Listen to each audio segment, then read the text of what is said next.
ಕಲಿಯುವ ಭಾವ, ಹೇಳ್ದಂಗೆ ಕೇಳುವ ಮನಸ್ಸ, ಅಂಥ ಹುಡುಗರು ಕೂಡ 8 ತಾಸು ಕಳಿಲಿಕ್ಕೆ ಸಿಗ್ತದಲ್ಲ, ನೌಕರದಾರ ಅಂತ ಯಾಕೆ ತಿಳ್ಕೋಬೇಕು? ಇದೊಂದು ಸುಂದರ ಅವಕಾಶ ಅಂತ ತಿಳ್ಕೊಂಡಿದ್ರೆ ಸ್ವರ್ಗ ತಯಾರಾಗ್ತದೆ ಸ್ಕೂಲ್ದಾಗ, ಶಾಲೆಯೊಳಗೆ. ಹೌದಲ್ಲ ಹೇಳಿ? ಎಷ್ಟು ಆನಂದ ಇರ್ತದೆ.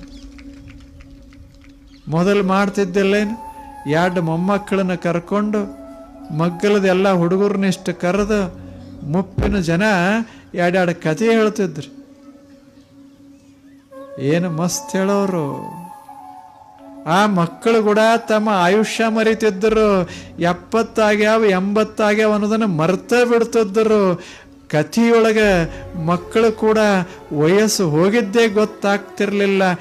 ಕೆಲಸದಾಗ ತೊಡಗಿದರೆ ವಯಸ್ಸು ಹೋಗಿದ್ದು ಗೊತ್ತಾಗೋದಿಲ್ಲಲ್ಲ. ಅದೇ ಜೀವನ ಸಾಧನ ಅದ.